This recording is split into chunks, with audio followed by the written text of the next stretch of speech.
It's 1 o'clock. Welcome back. Fourth hour of Three-Man Front here on Jocks. Pat Landrum, Molly, and Conrad. Appreciate everybody joining us today.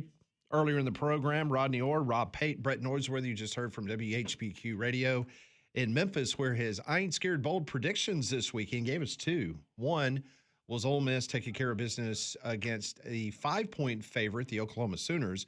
And he also said straight up Mississippi State to knock off the Texas Longhorns. As he pointed out, that Starkville, Mississippi is about 58 miles away from Olivia Manning, his grandmother, where she grew up.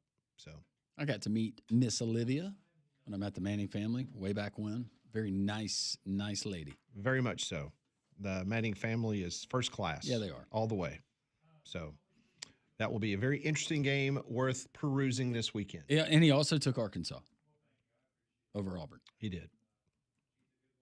By the way, if you missed it, 90% chance of rain and heavy at times, right, Pat? That is correct. A little bit of wind and 59 degrees? 59 degrees. That is correct. So a nice cold northwest Arkansas rain. If things just couldn't get worse for either one of those programs. Right. Just walk off the field with a loss. As promised, get back to your phone calls, 800-239-WJOX. Let's go to Greg. He's been waiting for a long time. Hey, Greg, how are you? Hey, man. Well, I forgot what I was calling about by name. No, I'm just kidding. Sorry. No, I'm just kidding. I'm just messing with you. I called about a couple of things, actually, but I was just wondering if it's raining like that in Arkansas, what is the crowd going to look like New Mexico's last night? But anyway. New Mexico State. Let's not get them confused. Pat's doing really, really well. You're going to screw him up again. Actually, that's actually a pretty nice-looking stadium. I love the end zones. Yeah, I was listening on the broadcast last night. I think that they've got a new athletics director. They've actually put forth a lot of money into the football program. And you're right. It looked really nice to the improvements that they've made around the stadium. And you know what? For a Wednesday night game in Las Cruces, New Mexico, it looked like a decent crowd. I mean, We're dead. So, but anyway, there's a couple of things I was going to mention when I called. First thing I was going to ask you about was, Pat, please don't say no more about mid-season transfers. My blood pressure was going up while I was with you. I just think that would be so devastating to, most teams probably, because it wouldn't be just a guy that's, not getting a lot of playing time. There's going to be some teams saying, well, hey, Alabama's got a quarterback. I wonder how much I can pay him to get him to come over and, or Indiana's quarterback or whoever. I just think it would be rough. Devastating, really. And the sad thing is, if the price was right, there are really big-time players that would leave championship seasons to go and make more money with a team that probably got bowl eligible. But that's why I hope that don't happen. I just think that would be devastating for college football as a whole. I think it's probably going to happen one day, Greg. Especially the teams, like we watched during the middle of the week. They got a good quarterback, and then all of a sudden they don't have nobody. It's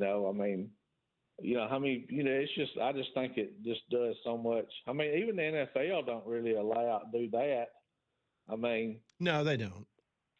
So, but anyway, that other thing was, I just had a question. I'm a big believer, in bringing up quarterbacks from, as a freshman up.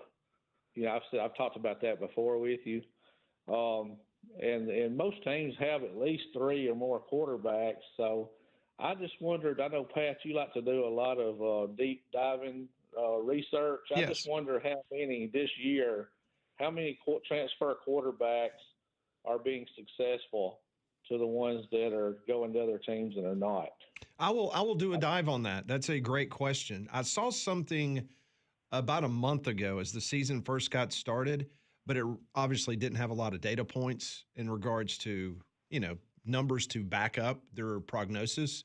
So I will absolutely do that. That's a great idea. All right. Thank you, Pat. Hey, y'all have a great day. Hey, I you didn't too. mind holding. I'm just sitting here working while I was holding. So. Well, we appreciate your patience. It's all Landrum's fault, but thank you. Yeah, blame it on me. I blame him. I did blame him. You should.